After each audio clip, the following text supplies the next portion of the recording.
ಗಣಿ ಕುಣಿಕೆ ಬೆನ್ನಲ್ಲೇ ಕುಮಾರಸ್ವಾಮಿಗೆ big shock ಎದುರಾಗಿದೆ. ಗಣಿಗಾರಿಕೆ ಪ್ರಕರಣದ ಬೆನ್ನಲ್ಲೇ ಮತ್ತೊಂದು ಭೂಕಂಟಕ. ಕೇಂದ್ರ ಮಂತ್ರಿಗೆ ಕಂದಾಯ ಇಲಾಖೆ ಬಿಗ್ ಶಾಕ್ ಕೊಟ್ಟಿದೆ. ಬರೋಬ್ಬರಿ 14 ಎಕರೆ ಸರ್ಕಾರಿ ಭೂಮಿ ಕಬಳಿಸಿದ್ರ ಎಚ್.ಡಿ. ಕುಮಾರಸ್ವಾಮಿ. ಹೈಕೋರ್ಟ್ ಆದೇಶದ ಬೆನ್ನಲ್ಲೇ ತೆರವು ಕಾರ್ಯಾಚರಣೆ ಚುರುಕುಗೊಂಡಿದೆ. ಕೇಂದ್ರ ಸಚಿವ ಹಾಗೂ ಮಾಜಿ ಮುಖ್ಯಮಂತ್ರಿ ಎಚ್.ಡಿ. ಕುಮಾರಸ್ವಾಮಿ ವಿರುದ್ಧ ಈ ಹಿಂದೆ ಕೇಳಿ ಬಂದಿದ್ದ ಗಂಭೀರ ಆರೋಪ. ಬರೋಬ್ಬರಿ 14 ಎಕರೆ ಸರ್ಕಾರಿ ಭೂಮಿಯನ್ನ ಕಬಳಿಸಿದ್ರ ಎಚ್.ಡಿ. ಕುಮಾರಸ್ವಾಮಿ. ಕೇಂದ್ರ ಸಚಿವ ಹೈಕೋರ್ಟ್ ಆದೇಶದ ಬೆನ್ನಲ್ಲೇ ಈಗ ತೆರವು ಕಾರ್ಯಾಚರಣೆ ಮುಂದುವರೆದಿದೆ. ಎಚ್.ಡಿ. ಕುಮಾರಸ್ವಾಮಿ ಭೂ ಕಬಳಿಕೆ ಅಕ್ರಮಕ್ಕೆ ಸಂಬಂಧಪಟ್ಟ ಹಾಗೆ ಬಿಗ್ ಬ್ರೇಕಿಂಗ್ ಸುದ್ದಿ ಇದು. ಇದೀಗ ಮತ್ತೊಂದು ಭೂ ಸಂಕಷ್ಟದಲ್ಲಿ ಕೇಂದ್ರ ಮಂತ್ರಿ ಸಿಲುಕಿಕೊಂಡಿದ್ದಾರೆ. ಗಣಿ ಕುಣಿಕೆ ಬೆನ್ನಲ್ಲೇ ಕುಮಾರಸ್ವಾಮಿಗೆ ಬಿಗ್ ಶಾಕ್ ಎದುರಾಗಿರುವಂತಹದ್ದು. ಗಣಿಗಾರಿಕೆ ಪ್ರಕರಣದ ಬೆನ್ನಲ್ಲೇ ಮತ್ತೊಂದು ಭೂಕಂಟಕ. ಕೇಂದ್ರ ಸಚಿವರಿಗೆ ಸಹಿಸಿಕೊಳ್ಳಲಾಗದಂತಹ ಭಾರೀ ಆಘಾತ ಇದು. ಕೇಂದ್ರ ಮಂತ್ರಿಗೆ ಕಂದಾಯ ಇಲಾಖೆ ಬಿಗ್ ಶಾಕ್ ಕೊಟ್ಟಿದೆ. ಬರೋಬ್ಬರಿ ಒಂದೆರಡಲ್ಲ 14 ಎಕರೆ ಸರ್ಕಾರಿ ಭೂಮಿ ಕಬಳಿಸಿದ್ರ ಎಚ್.ಡಿ. ಕುಮಾರಸ್ವಾಮಿ. ಹೈಕೋರ್ಟ್ ಆದೇಶದ ಬೆನ್ನಲ್ಲೇ ತೆರವು ಕಾರ್ಯಾಚರಣೆ ಮುಂದುವರೆದಿದೆ. ಈಗಾಗಲೇ ಗಣಿ ಕೇಸ್ನಲ್ಲಿ ಸಂಕಷ್ಟಕ್ಕೆ ಸಿಲುಕಿದ್ದಂತಹ ಎಚ್.ಡಿ. ಕುಮಾರಸ್ವಾಮಿ ಜೆಸಿಬಿಗಳು ಘರ್ಜಿಸುತ್ತಾ ತೆರವು ಕಾರ್ಯಾಚರಣೆಯನ್ನ ಮುಂದುವರಿಸಿದೆ. ಎಚ್.ಡಿ. ಕುಮಾರಸ್ವಾಮಿಯ ಅಕ್ರಮ ಬಯಲಾಗಿರುವಂತಹದ್ದು. ಭೂ ಕಬಳಿಕೆ ಆರೋಪ ಕೋರ್ಟ್ನಲ್ಲಿ ಇತ್ಯರ್ಥ ಆಗಿತ್ತು. ಇತ್ಯರ್ಥ ಅಂದ್ರೆ ಒತ್ತುವರಿ ಮಾಡಿಕೊಳ್ಬೇಕು ಎನ್ನುವಂತಹ ಆದೇಶ. ಆ ಆದೇಶದ ಬೆನ್ನಲ್ಲೇ ಈಗ ಕೇಂದ್ರ ಮಂತ್ರಿಗೆ ಎಚ್.ಡಿ.ಕೆ ತೋಟದ ಮನೆ ಬಳಿ ತೆರವು ಕಾರ್ಯಾಚರಣೆ. ಜೆಸಿಬಿಗಳಿಂದ ತೆರವು ಕಾರ್ಯಾಚರಣೆಗೆ ಚಾಲನೆ. ಕೇಂದ್ರ ಮಂತ್ರಿ ಮನೆ ಬಳಿ ಬುಲ್ಡೋಜರ್ಗಳ ಸದ್ದು. ಕೇಂದ್ರ ಮಂತ್ರಿ ಮನೆ ಬಳಿ ಬುಲ್ಡೋಜರ್ ಸದ್ದು ಮಾಡ್ತಾ ಇದೆ. ಬಿಗಿ ಪೊಲೀಸ್ ಭದ್ರತೆಯಲ್ಲಿ ತೆರವು ಕಾರ್ಯಾಚರಣೆ ಮುಂದುವರೆದಿದೆ. ಕಂದಾಯ ಇಲಾಖೆ ಬಿಗ್ ಶಾಕಿಗೆ ದಂಗಾದ ಕೇಂದ್ರ ಮಂತ್ರಿ. ಈಗಾಗಲೇ ಅಕ್ರಮ ಗಣಿಗಾರಿಕೆ ಕೇಸ್ನಲ್ಲಿ ಎಚ್.ಡಿ.ಕೆಗೆ ಸಂಕಷ್ಟ. ರಾಜ್ಯಪಾಲರ ಅಂಗಳದಲ್ಲಿರುವಂತಹ ಮಾಜಿ ಸಿಎಂ ಭವಿಷ್ಯ. ರಾಜ್ಯಪಾಲರು ಪ್ರಾಸಿಕ್ಯೂಷನ್ಗೆ ಅನುಮತಿ ಕೊಟ್ಟರೆ ಸಂಕಷ್ಟ. ಕೇಂದ್ರ ಸಚಿವ ಹಾಗೂ ಮಾಜಿ ಮುಖ್ಯಮಂತ್ರಿ ಎಚ್.ಡಿ. ಕುಮಾರಸ್ವಾಮಿಯ ವಿರುದ್ಧ ಈ ಹಿಂದೆ ರಾಮನಗರದ ಬಿಡದಿಯಲ್ಲಿ ಭೂ ಒತ್ತುವರಿ ಮಾಡಿಕೊಂಡ ಆರೋಪ ಕೇಳಿ ಬಂದಿತ್ತು. ಒತ್ತುವರಿ ತೆರವು ಮಾಡುವಂತೆ ಹೈಕೋರ್ಟ್ನಿಂದ ಖಡಕ್ ಸೂಚನೆ ಕೂಡ ಬಂದಿತ್ತು. ಹೈಕೋರ್ಟ್ ಆದೇಶದ ಪ್ರಕಾರ ಕಂದಾಯ ಇಲಾಖೆ ಈಗ ಒತ್ತುವರಿ ಕಾರ್ಯಾಚರಣೆಗೆ ಮುಂದಾಗಿದೆ. ಬುಲ್ಡೋಸರ್ ಗರ್ಜಿಸುತ್ತಾ ಬಂದಿದೆ ಮಾಜಿ ಸಚಿವರ ಮನೆ ಮುಂದೆ, ಅಂದ್ರೆ ಈಗಿನ ಹಾಲಿ ಕೇಂದ್ರ ಸಚಿವರ ಮನೆ ಮುಂದೆ. ಪ್ರಕರಣ ಸಂಬಂಧ ಕಂದಾಯ ಇಲಾಖೆ ಎಸ್ಐಟಿ ರಚನೆ ಮಾಡಿಕೊಂಡು ಬಿಡದಿಯ ಕೇತಗಾನಹಳ್ಳಿಯ ಸರ್ವೆ ನಂಬರ್ 7, 8, 9, 10, 16, 17 ಮತ್ತು 79ರಲ್ಲಿ ಭೂ ಒತ್ತುವರಿಯಾಗಿದೆ ಎಂದು ಆರೋಪ ಕೇಳಿ ಬಂದಿತ್ತು. 14 ಎಕರೆ ಸರ್ಕಾರಿ ಭೂಮಿಯನ್ನ ಅಕ್ರಮವಾಗಿ ಒತ್ತುವರಿ ಮಾಡಿಕೊಳ್ಳಲಾಗಿದೆ ಎಂಬ ಆರೋಪದ ವಿಚಾರದಲ್ಲಿ ತೆರವು ಕಾರ್ಯಾಚರಣೆ ಮುಂದುವರೆದಿದೆ. ಅಯ್ಯ ಕುಮಾರಸ್ವಾಮಿ ಕೇಂದ್ರ ಸಚಿವರಾಗಿದ್ದುಕೊಂಡು ಜವಾಬ್ದಾರಿಯುತ ಸ್ಥಾನದಲ್ಲಿದ್ದುಕೊಂಡು ಜನರಿಗೆ ಮಾದರಿಯಾಗಬೇಕಾದಂತಹ ನೀವು ಸರ್ಕಾರಿ ಭೂಮಿಯನ್ನ ಒತ್ತುವರಿ ಮಾಡಿಕೊಂಡು ಅಲ್ಲೊಂದಷ್ಟು ಬೆಳೆ ಬೆಳೆದು ಆ ಬೆಳೆಯಲ್ಲಿ ಬಂದ ಫಲವನ್ನ ಯಾರಿಗೆ ತಿನ್ನಿಸ್ತೀರಿ? ಹೆಂಗೋಗುತ್ತೆ ನಿಮ್ಮ ಹೊಟ್ಟೆಗಳಿಗೆ? ಈಗ ಆದೇಶದ ಬೆನ್ನಲ್ಲೇ, ನ್ಯಾಯಾಲಯದ ಆದೇಶದ ಬೆನ್ನಲ್ಲೇ ಈಗ ಕಂದಾಯ ಇಲಾಖೆ ಎಸ್ಐಟಿ ರಚನೆ ಮಾಡಿ ಅವರ ಮನೆ ಮುಂದೆ ಬುಲ್ಡೋಸರನ್ನ ಕರ್ಕೊಂಡು ಹೋಗಿದೆ. ಒಂದೆರಡಲ್ಲ 14 ಎಕರೆ ಸರ್ಕಾರಿ ಭೂಮಿಯನ್ನು ಕಬಳಿಕೆ ಮಾಡಿದ್ರು ಎನ್ನುವಂತಹ ಆರೋಪ. ಕ್ಯಾತಗಾನಹಳ್ಳಿ ಸರ್ವೆ ನಂಬರ್ 7, 8, 9, 10, 16, 17 ಮತ್ತು 79ರಲ್ಲಿ ಅಕ್ರಮ ನಡೆದಿದೆ ಎನ್ನುವಂಥ ಗಂಭೀರ ಆರೋಪದ ಹಿನ್ನೆಲೆ ರಾಮನಗರ ಜಿಲ್ಲಾಧಿಕಾರಿ ನೇತೃತ್ವದಲ್ಲಿ ತೆರವು ಕಾರ್ಯಾಚರಣೆ ಮುಂದುವರೆದಿದೆ. ಕುಮಾರಸ್ವಾಮಿ ವಿರುದ್ಧ ರಾಜ್ಯ ಸರ್ಕಾರ ಬುಲ್ಡೋಸರ್ ಅಸ್ತ್ರವನ್ನ ಪ್ರಯೋಗ ಮಾಡಿದೆ. ಕುಮಾರಸ್ವಾಮಿ ತೋಟದ ಮನೆ ಟಾರ್ಗೆಟ್ ಮಾಡಿದ ಸರ್ಕಾರ. ಟಾರ್ಗೆಟ್ ಯಾವ ಕರ್ಮಕ್ಕೆ ಮಾಡ್ಬೇಕು ಸ್ವಾಮಿ? ಕುಮಾರಸ್ವಾಮಿ ಅಕ್ರಮವಾಗಿ ಸರ್ಕಾರಿ ಭೂಮಿಯನ್ನ ಕಬಳಿಸಿದ್ರೆ ಸರ್ಕಾರ ಮಾಡಲೇಬೇಕಾದಂತಹ ವಿಚಾರ ಅಲ್ವಾ ಇದು? ಡಿ.ಸಿ. ಯಶವಂತ್ ನೇತೃತ್ವದಲ್ಲಿ ಕಾರ್ಯಾಚರಣೆ. ಭೂ ಒತ್ತುವರಿ ತೆರವಿಗೆ ಬಂದಿರುವ ಜೆಸಿಬಿ ಮತ್ತು ಟ್ರ್ಯಾಕ್ಟರ್ಗಳು ಕಿತ್ ಬಿಸಾಕ್ತಾರೆ. ಇವತ್ತು ಬಿಡದಿಯ ಕೇತಗಾನಹಳ್ಳಿಯ ತೋಟದಲ್ಲಿ ತೆರವು ಕಾರ್ಯಾಚರಣೆ ಮುಂದುವರೆದಿದೆ. ಕಂದಾಯ ಇಲಾಖೆ ಹಾಗೂ ಸರ್ವೆ ಇಲಾಖೆಯಿಂದ ಜಂಟಿ ಸರ್ವೆ ಕೂಡ ನಡೆದಿರುವಂತಹದ್ದು. ರಾಮನಗರ ಜಿಲ್ಲಾಧಿಕಾರಿ ನೇತೃತ್ವದಲ್ಲಿ ತೆರವು ಕಾರ್ಯಾಚರಣೆ ಮುಂದುವರೆದಿದೆ. ಕುಮಾರಸ್ವಾಮಿ ವಿರುದ್ಧ ರಾಜ್ಯ ಸರ್ಕಾರ ಬುಲ್ಡೋಜರ್ ಅಸ್ತ್ರ ಪ್ರಯೋಗ ಮಾಡಿತ್ತ.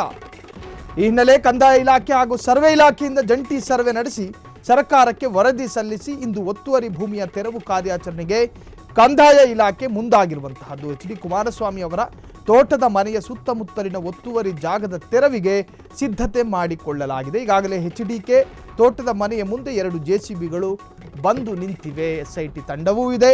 ಭಾರೀ ಭದ್ರತೆಯನ್ನು ಒದಗಿಸಲಾಗಿದೆ. ಪೊಲೀಸರ ಕಣ್ಗಾವಲಿನಲ್ಲಿ ಇವತ್ತು ತೆರವು ಕಾರ್ಯಾಚರಣೆ ನಡೆಯುತ್ತೆ.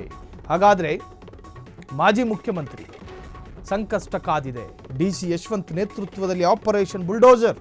ಭೂ ಒತ್ತುವರಿ ತೆರವಿಗೆ ಬಂದಿರುವ ಜೆಸಿಬಿ ಟ್ರ್ಯಾಕ್ಟರ್ಗಳು ಬಿಡದಿಯ ಕೇತಗಾನಹಳ್ಳಿಯ ತೋಟದಲ್ಲಿ ತೆರವು ಕಾರ್ಯಾಚರಣೆ ಮುಂದುವರೆದಿದೆ. ಕಂದಾಯ ಇಲಾಖೆ ಹಾಗೂ ಸರ್ವೆ ಇಲಾಖೆಯಿಂದ ಜಂಟಿ ಸರ್ವೆ ಕೂಡ ನಡೆಸಲಾಗಿರುವಂತಹದ್ದು. ಬಗ್ಗೆ ಒಂದಷ್ಟು ಬ್ರೇಕಿಂಗ್ ಲಭ್ಯವಾಗಿರುವಂತಹದ್ದು. ಒಂದೆರಡಲ್ಲ, 14 ಎಕರೆ ಸರ್ಕಾರಿ ಜಮೀನು ಕಬಳಿಸಿದ ಆರೋಪದಲ್ಲಿ ಎಚ್.ಡಿ. ಕುಮಾರಸ್ವಾಮಿ. ಸರ್ಕಾರಿ ಜಮೀನಿಗೆ ಬೇಲಿ ಹಾಕಿದ್ರ ಮಾಜಿ ಮುಖ್ಯಮಂತ್ರಿ. ರಾಮನಗರ ಜಿಲ್ಲಾಧಿಕಾರಿ ನೇತೃತ್ವದಲ್ಲಿ ತೆರವು ಕಾರ್ಯಾಚರಣೆ.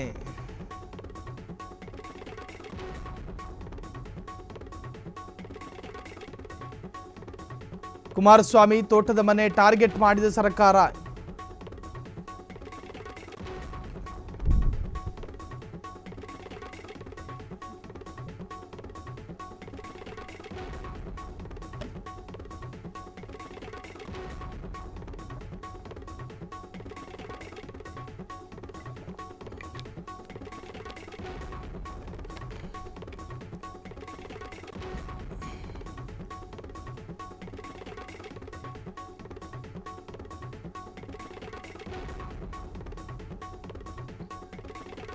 ಹದಿನಾಲ್ಕು ಎಕರೆ ಸರ್ಕಾರಿ ಜಮೀನು ಕಬಳಿಸಿದ ಆರೋಪದಲ್ಲಿ ಎಚ್.ಡಿ. ಕುಮಾರಸ್ವಾಮಿ ವಿಲವಿಲ. ಸರ್ಕಾರಿ ಜಮೀನಿಗೆ ಬೇಲಿ ಹಾಕಿದ್ರ ಮಾಜಿ ಮುಖ್ಯಮಂತ್ರಿ. ಮಾಜಿ ಮುಖ್ಯಮಂತ್ರಿಗೆ ಮುಳುವಾಗುತ್ತಾ ಭೂ ಒತ್ತುವರಿ ಆರೋಪ. ಮಾಜಿ ಮುಖ್ಯಮಂತ್ರಿಗೆ ಮುಳುವಾಗಬಹುದು ಈ ಭೂ ಒತ್ತುವರಿ ಆರೋಪ. ಸರ್ಕಾರಿ ಜಮೀನಿನಲ್ಲೇ ತೋಟ ಮಾಡಿಕೊಂಡಿದ್ರ ಮಾಜಿ ಸಿಎಂ. ಅಧಿಕಾರ ದುರ್ಬಳಕೆ ಮಾಡಿಕೊಂಡಿದ್ರ ಕೇಂದ್ರದ ಪ್ರಭಾವಿ ಮಂತ್ರಿ. ಊರಿಗೆಲ್ಲ ಬುದ್ಧಿ ಹೇಳೋ ಮಹಾನುಭಾವ. ಮೇಲಿಂದ ಮೇಲೆ ಸರಣಿ ಸಂಕಷ್ಟಗಳಿಂದ ಕಂಗೆಟ್ರ ದಳಪತಿ. ಕೇಂದ್ರದಲ್ಲಿರುವ ಮಂತ್ರಿಗಿರಿಯೂ ದಳಪತಿಗೆ ಕೈ ತಪ್ಪುತ್ತಾ. ಒಂದು ವೇಳೆ ಸಾಬೀತಾದ್ರೆ ನರೇಂದ್ರ ಮೋದಿ ಸಾಹೇಬ್ರು ಹೇಳಲೇಬಹುದು, ತುಮ್ ಘರ್ ಜಾವೋ. ಈ ಪ್ರಕರಣವನ್ನ ಗಂಭೀರವಾಗಿ ಕೇಂದ್ರ ಸರ್ಕಾರವು ಕೈಗೆತ್ತಿಕೊಳ್ಳುತ್ತೆ. 14 ಎಕರೆ ಸರ್ಕಾರಿ ಜಮೀನು ಕಬಳಿಸಿದ ಆರೋಪ. ನರೇಂದ್ರ ಮೋದಿಯ ಸಚಿವ ಸಂಪುಟದಲ್ಲಿ ಕೇಂದ್ರ ಸಚಿವರಾಗಿರ್ತಕ್ಕಂಥ ಎಚ್.ಡಿ. ಕುಮಾರಸ್ವಾಮಿ ತನ್ನದೇ ರಾಜ್ಯದಲ್ಲಿ, ಅದರಲ್ಲೂ ಬಿಡದಿಯಲ್ಲಿ 14 ಎಕರೆ ಜಮೀನು ಸರ್ಕಾರಿ ಭೂಮಿಯನ್ನು ಕಬಳಿಸಿಕೊಂಡು ಅಲ್ಲೊಂದಷ್ಟು ಬೆಳೆ ಬೆಳೆದು ಯಾರಿಗೆ ತಿನ್ನಿಸೋದಕ್ಕೆ ಹೊರಟಿದ್ರೋ ಏನೋ. ಮೋದಿ ಇದನ್ನು ಸಹಿಸಿಕೊಳ್ಳೋದಿಲ್ಲ. 14 ಎಕರೆ ಸರ್ಕಾರಿ ಜಮೀನ್ರಿ ಅದು. ಸುತ್ತಲೂ ಬೇಲಿ ಹಾಕೊಂಡವ್ರೆ. ಏನು ಪಿತ್ರಾರ್ಜಿತ ಆಸ್ತಿ ಅನ್ಕೊಂಡಿದ್ರು.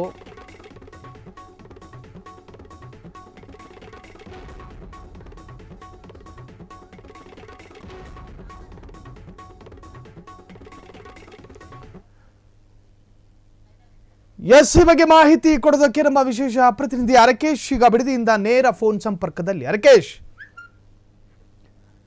ನನ್ನ ಧ್ವನಿ ಕೇಳಿಸ್ತಾ ಇದೆಯಾ ತಮಗೆ? ಊರಿಗೆಲ್ಲ ಬುದ್ಧಿ ಹೇಳ್ತಾ ಇದ್ದಿದ್ದ, ಜೊತೆಗೆ ಬಹುದೊಡ್ಡ ಜವಾಬ್ದಾರಿ ಹೊಂದಿರುವಂತಹ ಕೇಂದ್ರ ಸಚಿವ ಎಚ್.ಡಿ. ಕುಮಾರಸ್ವಾಮಿ ಸರ್ಕಾರಿ ಭೂಮಿಯನ್ನೇ ಕಬಳಿಸಿದ್ರ ಅಥವಾ ಸುತ್ತಲೂ ಬೇಲಿ ಹಾಕೊಂಡ್ರ ಅಂತ ಏನಿದೆ ಈ ಬಗ್ಗೆ ಅಪ್ಡೇಟ್ಸ್? ಸೈಲ್, ಖಂಡಿತವಾಗ್ಲೂ ಕೂಡ ಏನೋ ಈ ವಿಚಾರ ಸಾಕಷ್ಟು ಚರ್ಚೆ ಆಗ್ತಿರುವಂತದ್ದು. ಏನೋ ಮಾಜಿ ಮುಖ್ಯಮಂತ್ರಿಗಳು ಹಾಗೂ ಕೇಂದ್ರ ಸಚಿವರಾಗಿರುವಂತಹ ಎಚ್.ಡಿ. ಕುಮಾರಸ್ವಾಮಿ ಅವರ ಏನು ಬಿಡದಿಯ ಕೇತಗನಹಳ್ಳಿಯಲ್ಲಿರುವಂತಹ ಸುಮಾರು 46 ಎಕರೆ ತೋಟವನ್ನು ಹೊಂದಿದ್ರು. ಇದರಲ್ಲಿ ಸುಮಾರು 14 ಎಕರೆ ಒತ್ತುವರಿ ಆಗಿದೆ ಅಂತ ಹೇಳಿ ಈಗಾಗಲೇ ಹೈಕೋರ್ಟ್ ಒಂದು ಖಡಕ್ ಸೂಚನೆ ಕೂಡ ಅಧಿಕಾರಿಗಳಿಗೆ ಕೊಟ್ಟಿತ್ತು. ಅಲ್ಲಿ ಸರ್ವೆ ಅಧಿಕಾರಿಗಳು, ಏನು ಕಂದಾಯ ಇಲಾಖೆ ಅಧಿಕಾರಿಗಳು ಮತ್ತು ಸರ್ವೆ ಅಧಿಕಾರಿಗಳು ಬಂದು ಸರ್ವೆಯನ್ನು ಕೂಡ ಮುಗಿಸ್ಕೊಂಡು ಹೋಗಿದ್ರು. ಇದಾದ ಹಿನ್ನೆಲೆಯಲ್ಲಿ ಇಂದು ಬೆಳಗ್ಗೆಯಿಂದನೂ ಕೂಡ ಈಗಾಗಲೇ ಏನು 14 ಎಕರೆ ಏನು ಒತ್ತುವರಿ ಆಗಿತ್ತು, ಸರ್ವೆ ನಂಬರ್ 6, 7, 8, 9 ಮತ್ತೆ 10, 16 ಮತ್ತೆ 17 ಮತ್ತೆ 49ರಲ್ಲಿ ಸುಮಾರು 14 ಎಕರೆ ಒತ್ತುವರಿ ಆಗಿದೆ ಅಂತೇಳಿ ಈಗಾಗಲೇ ಹೈಕೋರ್ಟ್ ಕೂಡ ಸೂಚನೆ ಕೂಡ ನೀಡಿತ್ತು. ಇದೇ ಹಿನ್ನೆಲೆಯಲ್ಲಿ ಈಗಾಗಲೇ ರಾಮನಗರ ಜಿಲ್ಲಾಧಿಕಾರಿಗಳ ನೇತೃತ್ವದಲ್ಲಿ ಮತ್ತೆ ಕಂದಾಯ ಇಲಾಖೆ ಅಧಿಕಾರಿಗಳ ನೇತೃತ್ವದಲ್ಲಿ ಈಗಾಗಲೇ ಬೆಳಗ್ಗೆ ಕೂಡ ಏನು 14 ಎಕರೆ ಭೂಮಿ ಒತ್ತುವರಿ ಆಗಿತ್ತು, ಇದನ್ನ ಕೂಡ ಆಗಲಿ ತೆರವು ಮಾಡುವಂತ ಮೂಲಕ ಈಗಾಗಲೇ ಕುಮಾರಸ್ವಾಮಿ ಬಿಸಿಯನ್ನು ಕೂಡ ಮುಡಿಸಿರುವಂತದ್ದು. ಈಗಾಗಲೇ ಬೆಳಗ್ಗೆ ಕೂಡ 2 ಜೆಸಿಬಿಗಳ ಮುಖಾಂತರ ಏನು 14 ಎಕರೆ ಒತ್ತುವರಿ ಆಗಿತ್ತು ಅದನ್ನು ಕೂಡ ತೆರವು ಮಾಡುವ ಕೆಲಸವನ್ನು ಕೂಡ ಮಾಡ್ತಿರುವಂತದ್ದು. ಸಾಯಲ್, ಅರ್ಕೇಶ್, ಈಗ ತೆರವು ಕಾರ್ಯಾಚರಣೆ ಪ್ರಾರಂಭ ಆಗಿದೆಯೋ ಅಥವಾ ಯಾವ ಹಂತದಲ್ಲಿದೆ ಅಂತ? ಸಾಯಲ್, ಈಗಾಗಲೇ ನಾನು ಹೇಳಿದಂತೆ ಏನು ಬೆಳಗಿನ ಕೂಡ 7 JCBಗಳ ಮುಖಾಂತರ ಏನು ಕುಮಾರಸ್ವಾಮಿ ಅವರು 46 ಎಕರೆ ಏನು 14 ಎಕರೆ ಏನು ಒತ್ತುವರಿ ಜಾಗವನ್ನು ಸೇರಿಸಿ ಕೂಡ ಸಂಪೂರ್ಣವಾಗಿ ಅವರ 46 ಎಕರೆ ಏನು ಜಮೀನಿದೆ ಆ ಜಮೀನಿನ ಸುತ್ತಲೂ ಕೂಡ ಒಂದು ಕಾಂಪೌಂಡ್ ಅನ್ನು ಕೂಡ ನಿರ್ಮಾಣ ಮಾಡಿಕೊಂಡು ಅಲ್ಲೊಂದಷ್ಟು ತೆಂಗಿನ ಸಸಿಗಳು ಮತ್ತೆ ಒಂದಿತರ ಏನು ರೈತಾಪಿ ವರ್ಗವನ್ನು ಭೂಮಿಯನ್ನು ಕೂಡ ಹೊಂದಿದ್ರು, ಒಂದಷ್ಟು ಬೆಳೆಗಳನ್ನು ಕೂಡ ಹಾಕೊಂಡಿದ್ರು. ಇದೇ ಹಿನ್ನೆಲೆಯಲ್ಲಿ ಈಗಾಗಲೇ 14 ಎಕರೆ ಏನು ಅವರು ಏನು ಒತ್ತುವರಿ ಮಾಡಿದ್ರು ಅಂತ ತಿಳಿದು ಬಂದಿತ್ತು. ಈ ಹಿನ್ನೆಲೆಯಲ್ಲಿ ಈಗಾಗಲೇ ಬೆಳಗಿನ ಕೂಡ ಏನು ಸರ್ಕಾರದ ಭೂಮಿಯನ್ನ ಕುಮಾರಸ್ವಾಮಿ ಕಬಳಿಸಿದ್ರು. ಈ ಹಿನ್ನೆಲೆಯಲ್ಲಿ 14 ಎಕರೆಯನ್ನು ಕೂಡ ಕಂದಾಯ ಇಲಾಖೆಗಳು ತಮ್ಮ ಸುಪರ್ದಿಗೆ ತೆಗೆದುಕೊಳ್ಳುವಂತ ಕಾರ್ಯವನ್ನು ಕೂಡ ಮಾಡ್ತಾ ಇರುವಂತದ್ದು. ಅರ್ಕೇಶ್, ಈಗ ಪ್ರಮುಖವಾಗಿ ಮೋದಿ ಸಚಿವ ಸಂಪುಟದ ಕೇಂದ್ರ ಸಚಿವರು ಕುಮಾರಸ್ವಾಮಿ ಒಂದು ವೇಳೆ ಈ ಭೂ ಹಗರಣ ಮೋದಿ ಗಮನಕ್ಕೆ ಬಂದು ಮುಂದೊಮ್ಮೆ ಕೇಂದ್ರ ಸಚಿವರಿಗೆ ಸಚಿವ ಸ್ಥಾನವೇ ಕಳೆದುಕೊಳ್ಳುವ ಭೀತಿ ಎದುರಾಗಬಹುದಾ ಅರ್ಕೇಶ್? ಖಂಡಿತವಾಗ್ಲೂ ಕೂಡ ಸಾಯಲ್, ಏನಂತ ಹೇಳಿದ್ರೆ ಈಗಾಗಲೇ ಕೇಂದ್ರ ಸಚಿವರಂತ ಕುಮಾರಸ್ವಾಮಿ ಅವರಿಗೆ ಇನ್ನು ಸಾಕಷ್ಟು ಆರೋಪಗಳು ಕೂಡ ಕೇಳಿ ಬಂದಿತ್ತು. ಇದೇ ನೆಲೆಯಲ್ಲಿ ಈಗ 14 ಎಕರೆ ಏನು ಸರ್ಕಾರದ ಭೂಮಿಯನ್ನ ಕಬಳಿಸಿದ್ದಾರೆ, ಅವರಿಗೂ ಕೂಡ ಎಲ್ಲೋ ಒಂದು ಕಡೆ ಉರುಳಾಗುವಂತ ಸಾಧ್ಯತೆಗಳು ಕೂಡ ಹೆಚ್ಚಾಗಿರುವಂತದ್ದು. ಈಗಾಗಲೇ ಕೋರ್ಟ್ ಕೂಡ ಏನು ಹೈಕೋರ್ಟ್ ಕೂಡ ಖಡಕ್ ಅಧಿಕಾರಿ ಸೂಚನೆ ಕೂಡ ನೀಡಿತ್ತು. ಏನು ಕುಮಾರಸ್ವಾಮಿ ಅವರಾಗ್ಲಿ ಯಾರೇ ಆಗ್ಲಿ ಏನು ಸರ್ಕಾರಿ ಭೂಮಿಯನ್ನ ಒತ್ತುವರಿ ಮಾಡಿದ್ದಾರೆ ಆ ಭೂಮಿಯನ್ನ ತೆರವು ಮಾಡಬೇಕು, ಸರ್ಕಾರಕ್ಕೆ ವಾಪಸ್ ಕೊಡ್ಬೇಕಂತ ಸೂಚನೆ ಕೂಡ ನೀಡಿತ್ತು. ಈ ನಿಟ್ಟಿನಲ್ಲಿ ಈಗಾಗಲೇ 1 ತಿಂಗಳ ಹಿಂದೆ ಏನು ಕಂದಾಯ ಇಲಾಖೆ ಮತ್ತೆ ಸರ್ವೆ ಅಧಿಕಾರಿಗಳ ಮುಂದೆ ಕೂಡ ಸರ್ವೆನ ಕೂಡ ಮುಗಿಸ್ಕೊಂಡು ಹೋಗಿದ್ರು. ಇವತ್ತು ಬೆಳಗ್ಗೆ ಕೂಡ ಈಗಾಗಲೇ 14 ಎಕರೆ ಸರ್ಕಾರದ ಭೂಮಿಯನ್ನ ತೆರವು ಮಾಡುವಂತ ಸಾಧ್ಯತೆ ಕೂಡ ಏನು ತೆರವು ಕೂಡ ಮಾಡ್ತಾ ಇದ್ದಾರೆ. ಇದೇ ನಲ್ಲಿ ಎಲ್ಲ ಒಂದು ಕಡೆ ಕುಮಾರಸ್ವಾಮಿ ಅವರಿಗೆ ಕೇಂದ್ರ ಸ್ಥಾನದ ಏನು ಉರುಳಾಗುವಂತ ಸಾಧ್ಯತೆ ಕೂಡ ಹೆಚ್ಚಾಗಿರುವಂತದ್ದು. ಥ್ಯಾಂಕ್ ಯು ಅರ್ಕೇಶ್, ತಮ್ಮೆಲ್ಲ ಮಾಹಿತಿಗೆ. ಒಟ್ಟಾರೆ ಭೂ ಹಗರಣ ಅಥವಾ ಸರ್ಕಾರಿ ಭೂಮಿ ಒತ್ತುವರಿ ವಿಚಾರವಾಗಿ ಈಗ ಕೇಂದ್ರ ಸಚಿವ ಕುಮಾರಸ್ವಾಮಿಗೆ ಕಂಟಕ ಎದುರಾಗಿರುವಂತಹದ್ದು.